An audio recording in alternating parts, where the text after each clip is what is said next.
Hello and welcome to the Management Matters podcast by the University of Liverpool Management School. My name is Hazel Kennedy, and in this episode we're joined by Professor Ian Byrne, Professor of Economics at the Management School, and Sam Price, Talent Solutions Director at Morson Group. Together they'll be discussing how companies can recruit a modern workforce. So let's get started. Hi, I'm Ian. Hi, I'm Sam. And today we're going to be talking about how to recruit a modern workforce. So I guess probably the place to start is, what do we mean by a modern workforce, Sam? I think for me, a modern workforce is diverse, it's dynamic, it's tech-led, and it's hybrid. How about yourself? I guess I always would look at the data. So it's making sure that we're kind of, as you mentioned, diverse. So we're pulling from all parts of society and we're not sort of leaving some people behind as we kind of move towards this modern economy. So it's not sort of, forgetting about the old manufacturing towns and people from working class backgrounds, but bringing them with us in this high-tech sort of shift towards a services-led economy. I completely agree. I think that digital enablement piece is really important. It's so easy if you're a tech-centric person to forget that there's people out there that don't have access to tech or don't find it easy to use. Has your research shown anything about that and about the barriers it can create? So, yeah, it's a lot of it is sort of people kind of come out of schooling and they have this sort of academic skill set, which is sort of not where the economy is anymore. I think teaching lags behind the real world skills. And so when people enter into the labor market for the first time, after A-levels, GCSEs, or university, it's sort of a bit of a shock to see these sort of skills that they talked about computers, but how do we actually use them in the real world and translating that innate knowledge. But it's even trickier, I think, if you didn't come from, right out of school and you're, in your 40s or 50s and you've been working with technology, but you've been doing the same job for 20 years. And how you do that and the technology that you use for that, it's really kind of your skills sort of set in stone, sort of like putty and clay. And it's quite hard to sort of shift what you're doing. And so, the faster the economy changes, I think the harder it is for workers to sort of keep up with that, with their skill sets as they are. Yeah, I completely agree. I think there's multiple generations and tech is that compounding, and skills is you've got one generation entering the workforce unsure of how to translate their newly acquired skills, and another generation of skills either highly skilled and about to exit the workforce, or conversely, how do they keep up with the pace of technology that's entering their workplace? Yeah, I think it's actually, that's probably one of the bigger problems with recruiting, is that you have this huge skills gap, but it stems, I think, both from sort of the way the economy is shifting and the shift towards tech and where tech is going. I don't think, 2 years ago, people thought about generative AI and large language models as a thing that you needed to worry about. And now all of a sudden they're on the scene. And I don't think people could, you can't predict the future very well. And so, thinking about those things change so rapidly, but, our education policy doesn't change rapidly. Universities can't change rapidly. It's sort of, you have to steer towards where you think the economy is going to be in 10 years when you're teaching, but it's not kind of there yet. And it just becomes this, challenge with the computer technology to keep up with it and adapt to it. But firms don't invest in people. They kind of just bring people in to fill a gap rather than upskilling. So if you look at the data, you can see that investment by firms, in training is just plummeting over time. They've really outsourced that towards workers upskilling themselves, but also education systems, the huge push for education to fill the skills gap, not firms to upskill their own workers. I think that's one of the first barriers we see in recruitment. Definitely from my experience, from my lens, the first conversation we have with customers is the skills gap they need plugging now.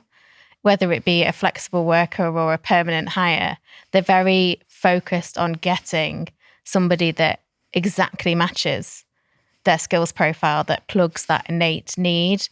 And that's often the barrier that stops them getting talent that stays with the organisation. They recruit a candidate that's an image of themselves, Well, that candidate stays 18 months, gets frustrated, but still stays, which reduces their productivity, or stays 18 months and leaves, and that's an unsuccessful hire. So when we're talking about barriers to recruitment, we're really asking customers and organisations to think about the design of the job. So for that future workforce, think about the job design. It can't be the job design that worked 10 years ago. It has to be a job design that allows you to recruit for potential, that strength tests whether a university degree is needed. If you're hiring an administrator, do you need somebody who's degree qualified? Do you need somebody who's got 6 years of experience? Because actually 6 years of experience, that language, we often see it in engineering, can be really prohibitive to a diverse selection. Is there anything where you've had conversations or from your experience where you think if we undid this, if we disrupted this status quo, it would unlock X for this diverse profile? Yeah, a lot of the time. So, I've redesigned all the master's programs in the economics department to sort of be forward looking and to train students for the modern workplace and to give them these skills. And so when we designed the programs, we had a lot of conversations with employers about what skills do they need. And it was quite interesting because a lot of them have their mind set on a very specific type of person. But when I'm trying to teach, I don't teach to create that person. They want someone with these very defined skills, with this very narrow specialism. But when I designed the courses and when I designed, the sort of quantitative computer-led modules, the thought process was I want students that were really adaptable. Mm-hmm. I don't want them to be an expert in any one thing. I want them to be a jack of all trades and able to learn and pick something up. I want them to be able to go into the workplace not having that exact skill, but have the ability to learn and the muscle memory to pick up new skills. And so we really designed the classes to focus on teaching students how to teach themselves technology. And that was sort of, I don't think firms quite appreciate it. We can see them when they're talking to our students wanting, a very set thing. And the conversation with the students is always, no, pitch yourself as you can learn. You can pick up any of these things that they need you to pick up. You can adapt to things in the workplace. Don't hire me to do this job today because that job's going to change. 2 years ago, we didn't have generative AI, but our students know how to learn with AI. They know how to use it to help themselves get better at a skill set. So you can kind of, students can now go in and say, well, I know how to code. I know how to teach myself languages. Look, I've taught myself 3 languages during the course of my degree, and I can pick up a new language if we need it. So if the industry shifts, if something comes up, I have the ability to adapt to that in the workplace. And I think that was something that we really focused on. But it, as you said, it's not where firms are at. Firms are kind of backward looking when they try and hire. And it's a little bit tricky because they hire for the here and now, but that's already gone by the time the student starts in 6 months, and gets their feet, everything's already shifted. So you really get these people who are good at mimicking the current in-group at the firm, but that's not necessarily the best way of building a team, of building a company, and of trying to innovate. You really need someone who's completely different and adaptable, not sort of the same old person that you've always hired. Yeah, I think that's one of the key takeaways from the COVID pandemic is you actually read for resilience, it's the most adaptable organizations that thrive. So if we're recruiting candidates that are adaptable, have that, zest for learning, that real passion for evolving their skill set, that's a real win for our customers. What do you think the biggest barrier is with organizations? Is it that, as you've just said, that they're always looking backwards? Or is it the fact that, that fear factor, if we don't do what we're good at now, we won't be able to do what we want to do in the future? I think hiring's just hard. There's no science to it. It's really an art form. And a lot of firms are actually quite bad at it. I think if you look at the research within economics on how do you find talent, a lot of it is luck. But, if you kind of look at the way we design our hiring systems, they're not designed to actually find talent. If you look at a modern job ad, they want concrete things, but what makes a good worker is never the concrete. It's always those soft skills. Like, how do you define adaptability or ability to learn? You can put that in a job ad, but you can't interview for it. You kind of have to just go on gut feeling after meeting the person. And so it's just quite hard kind of how we do things. And I think, technology has made recruiting worse than it used to be because there's too much choice, because too many people apply, because it's so easy on the various platforms. And then you have to sift, but you don't sift manually, you sift using programs and string searches. And so the technology even forces the recruiters, I think, and the HR professionals into a much more narrow framing of, when I'm looking for a skill, it has to be expressed this way. Otherwise, the system won't put it into the read pile. It will reject it. And so you get that, someone who's slightly different, has slightly different experience and phrases it slightly different, gets kicked out. And you get the people who can parrot back what you want to hear. And so the sifting software that people use really just sort of, amplifies and exacerbates the cognitive biases that are creating the inefficiencies in the first place. Yeah. We've definitely seen a change. I think in the industries that the Morson Group works in, we're not talking about high applicant traffic.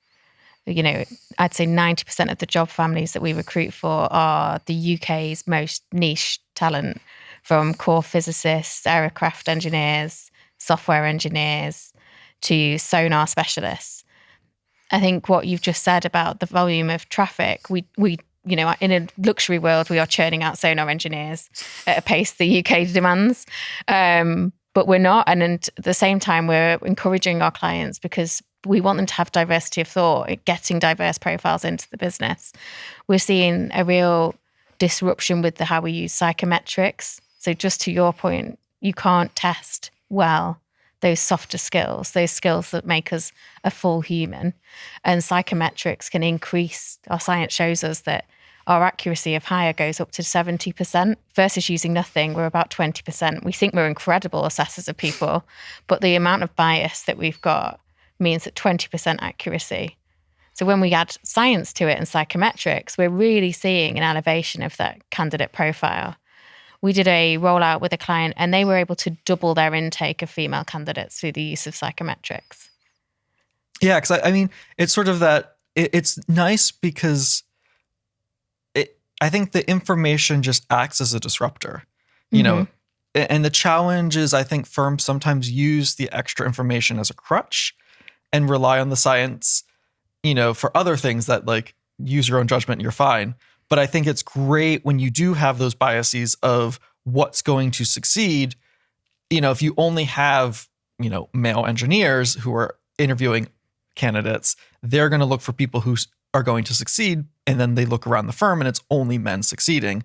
This psychometric is a great way of saying, no, look at these two people. They have the same X factor that we're looking for.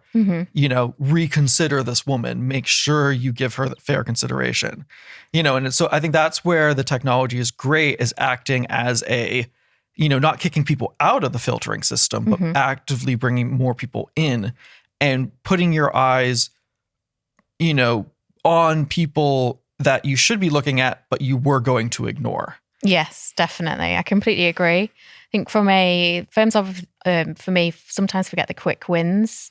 As in, a job description's not a job ad. We forget that, we get so excited about this job description, going back to our backward thinking, that we want that to be the public focus. But nobody actually applies. I don't watch an advert if it's 10 minutes long. When we have our party political broadcasts, I'm like, well, you had me in the first 3 minutes and I might re-engage at the last 30 seconds.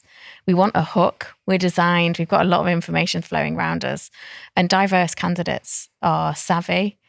We want information. Can I do it? The more information we put in an advert, we know that diverse candidates are going to opt out. They're going to think, I can't do this.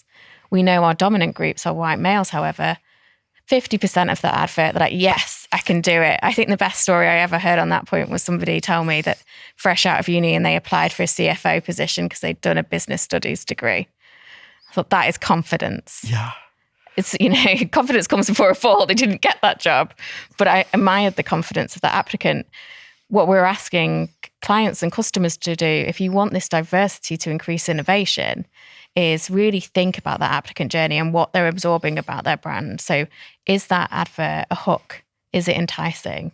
When they do their research about your business, will they see a lineup of white male directors, or will they see you've got forward-thinking policies, a forward-thinking learning and development program? Will they see role models that they want to hook onto and work with?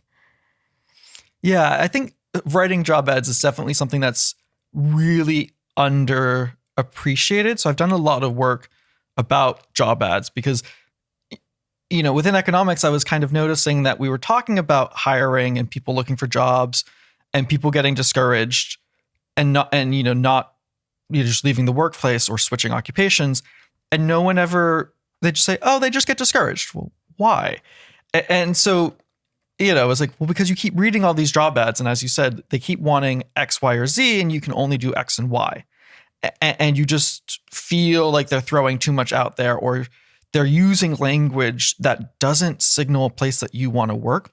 So I did, for probably about the past decade now, I've been working on especially older people, people who are switching jobs, going from something they've been doing forever and kind of have upskilling, switching into a new occupation, or, you're approaching sort of, close to retirement, or you're past retirement age and you just want to stay in the workforce a little bit longer and you want to shift into something that isn't as demanding or is more flexible.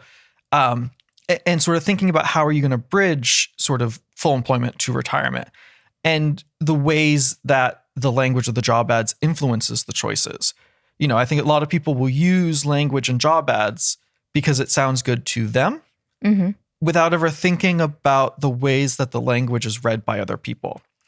Like, a lot of times people think they're sounding really edgy or like exciting, and all it's coming across as, we're too demanding, we, will take you for granted, or like, we don't want your type of person here. It's like, oh, it's an energetic, fast-paced workplace. That's not going to attract a lot of people. It's going to attract a certain type of person who wants that pressure.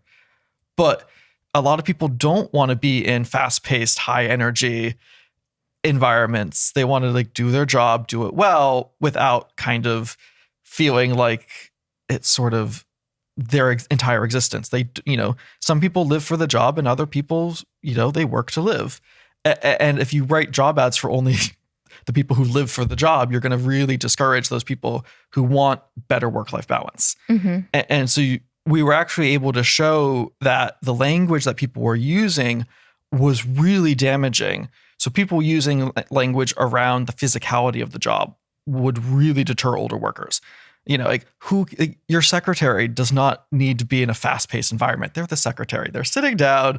Mm-hmm. Yes, they have to handle high frequency or there's some pressure. But if you're describing your secretary role as highly physical or using words related to physical ability about your secretary, older women aren't going to apply because they're imagining the person you have in mind when you write that job ad.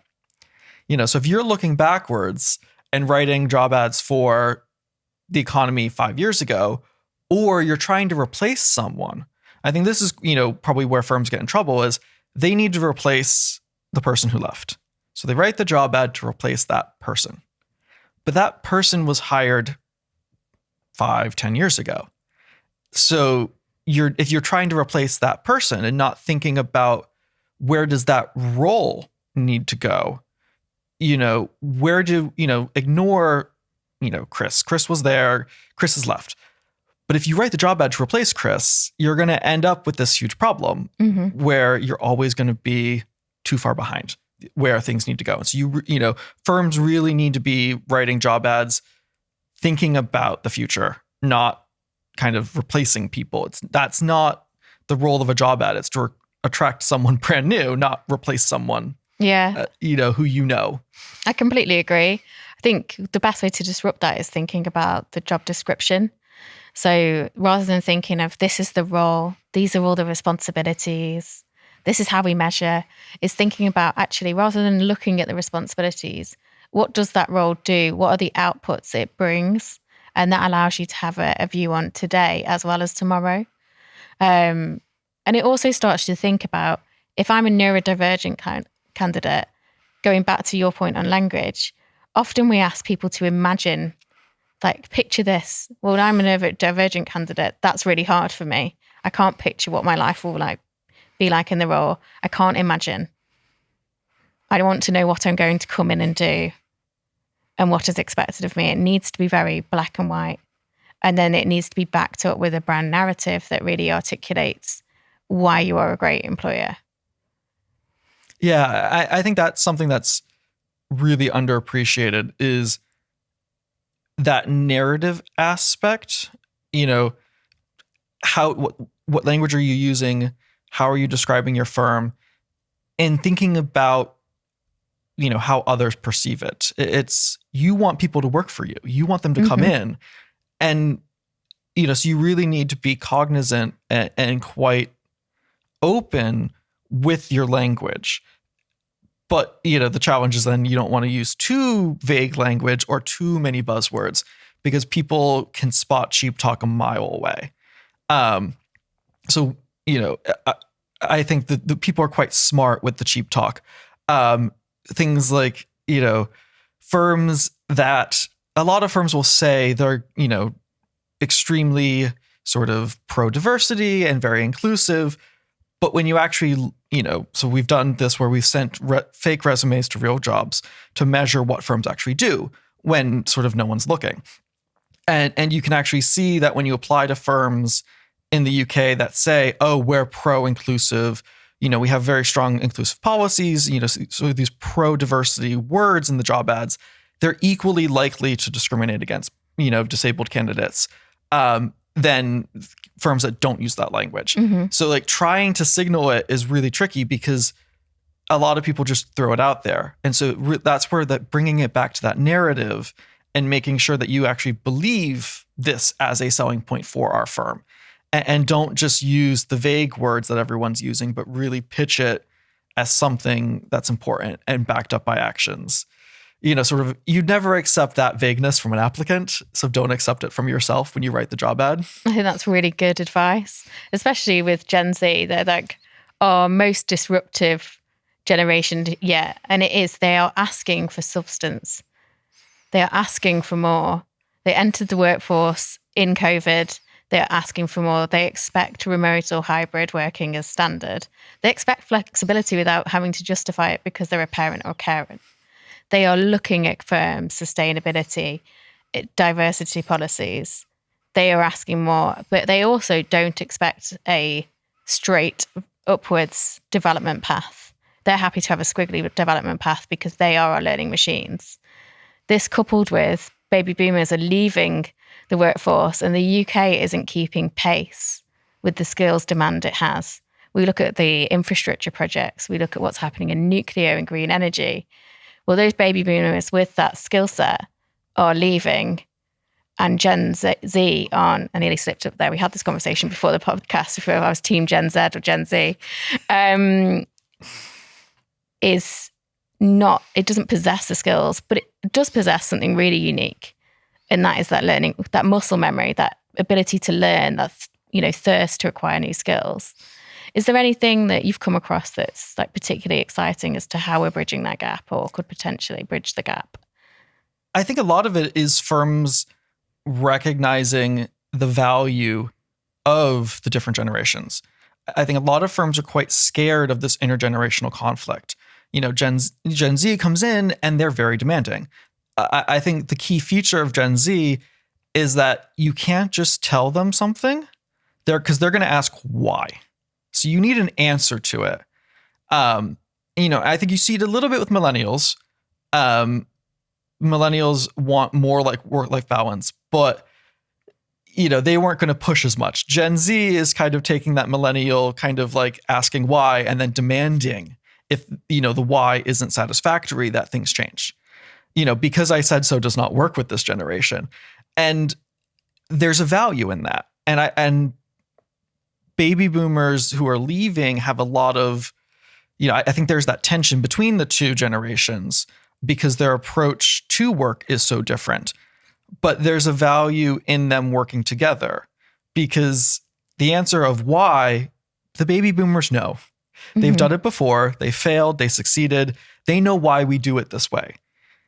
Yes, some of the times the answer is because it was a boys club, of a certain group of people who all, look and act the same, and it worked for them. And now we're diverse. That why is not going to work. But a lot of the times it's, because if we do it this other way, X, Y, or Z happens. And that ability to, work together as teams and this intergenerational sort of pushback generates better decision making. The more diverse your team is with the more different perspectives, the more important and the more impactful the decisions that come out of those teams are. So you get a really big problem, I think, when people, hire for diversity and go, I want a diverse group, but I'm only going to hire people from Russell Group universities. Mm-hmm. Well, all the people from the Russell Group universities, all of our curriculums are quite similar. All of the professors went to the same universities. All the professors know each other and share resources. So I teach economics of discrimination. Well, I've been sharing my resources across the Russell Group. So, when you get at a Russell Group economics of discrimination or diversity, you're getting my view on it across different universities synthesized with these other lecturers. But there's 20 of us, and so if we're all talking to each other and sharing things, you've all learned the same viewpoint. And then you come into the workplace and you're going to approach the problems the same way.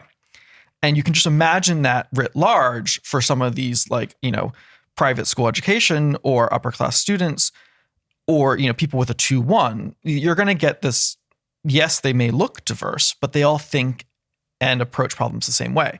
You bring in someone from Gen Z and someone from a baby boomer generation and put them on a project together, and they're going to look at the exact same information and come up with two completely different answers. And that sort of antagonistic process makes everyone better because you can't have groupthink. Mm-hmm. Everyone's going to be poking holes in each other's, thought processes. They're going to stress test things. You just get a much more robust answer. In these intergenerational teams where people are, coming at it from very different backgrounds. Yeah, I think we see that we can translate that into recruitment really nicely, especially in the interview process. If you come into a panel and they're from the same department, they're from the same background, they look broadly similar. Not only can that be very intimidating for a diverse candidate, they're going to echo each other's thought process and the assessment of their candidate and the bias, anchoring, halo bias. We're going to see that creep in and be really hard to mitigate. One of the things that we encourage is just asking someone from a different department to come with you on that interview.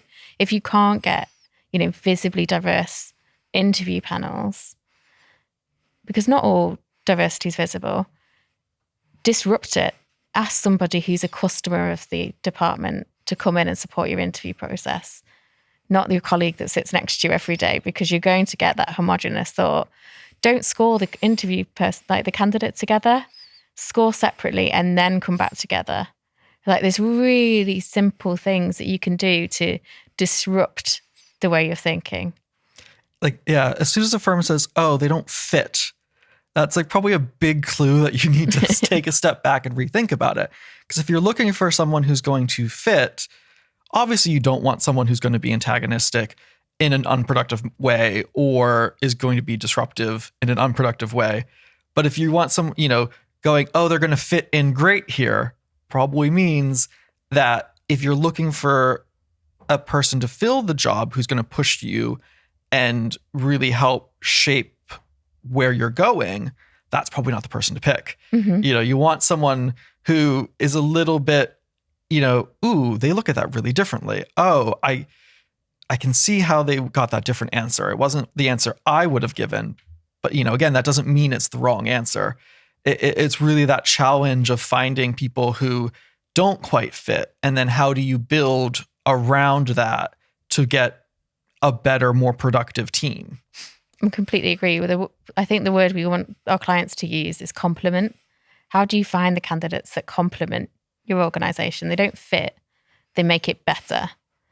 So again, going to the point of psychometrics, we've got a real opportunity to build something in with like a robust interview process that assesses for behaviors.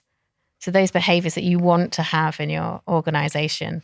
So you're recruiting for that future leadership profile or the future innovators of your organization. Yeah, but I think the challenge is sort of, you can't use AI for that, because I don't think people quite appreciate that AI is backward looking. You have to train it on a bunch of past workers at your firm. So if you want someone to be successful and you use past workers to define success and, the skill sets of past workers and what their CVs looked like, and how they got graded during their interviews, inherently you're anchoring your future hiring and how good we think that person's going to be with, people from 5-10 years ago. Mm-hmm. And so the AI is, great at thinking about, given what we've seen in the past, how do we predict the future? But if you're trying to be diverse, if you weren't diverse in the past, your AI is not going to give you a diverse kind of candidate as a good fit, because it's only going to see successful people who weren't diverse, because you weren't diverse as a firm 10 years ago. So you have to really, I think, use these psychometrics in a forward-looking way, and don't fall into the magic of AI, because AI is backwards looking. Yeah. And that's probably something I don't think a lot of firms appreciate when they come into this space and go, oh, AI is going to fix it. AI is great at saying what happened in the past and can we replicate that and find someone who will succeed just as well. But that's not where we want to be in 10 years. We want to be different. We want to be doing something that we weren't doing 10 years ago. So if we define success backward looking, well, all of a sudden the model's going to give us something that's great, but it's not going to give us what we need in the future. Yeah, I think that's where to deploy AI in a recruitment journey for hiring diversity. And that's every ED&I conversations, it's a real sweet spot. You want the efficiencies that AI will bring you. It's going to make your life easier. But at the same time, we want to recruit diversity. So I think looking at where you apply AI, is it at the job advert writing stage? Because it can take your inclusively designed, forward-thinking job description into a hook really quickly. And that's an efficiency gain. Is it using AI to draft contracts and offer letters? I think another application of technology is taking it a step before AI, is looking at how technology can make an interview or a candidate experience at any stage more inclusive. And that, again, we're opening the doors to underrepresented groups because we're making recruitment easier for them. I think one of the ones that I've really enjoyed is doing a video tour of an office. Something as simple as that can make neurodivergent applicants and disabled applicants more at ease at coming to your office for that first interview, because they know before they get in the door what they're going to experience. Yeah, I think that's always a good way of thinking about it, is how can technology help us be better at what we're doing and achieve a new goal without replacing the input and the skills that we have? And I think that's the challenge going forward for firms, is how do you leverage technology to be more inclusive, to be better at recruiting without it replacing that human element, which is so important, and sort of the art of recruiting, because science can't fully explain what is good and bad. Sometimes it is just vibes. And you really need to, as you said, complement it a lot and be strategic in how you deploy it. And I think that's going to be the challenge for firms going forward. Yeah, I completely agree. And getting it right, I think having that external lens, it's like you're inviting an external thought in. How can you bring and test with external thought? Often companies fall into the trap of being inwards thinking and forget to explore what's outside. And that can really help underrepresented groups, even just partnering with a charity that says, come and test our offices for wheelchair accessibility. Yeah. How accessible are we? Exactly. I think bringing technology as a partner along the journey is going to be probably the most promising way forward. But there's pitfalls and there's opportunities. And it'll be interesting, I think, to see how firms do it. So thank you so much for this fascinating conversation. Thank you. That was the Management Matters podcast, and thanks again to Sam Price and Professor Ian Byrne. You can find out more information by visiting the Management School's website and connecting on social media. Thanks for listening.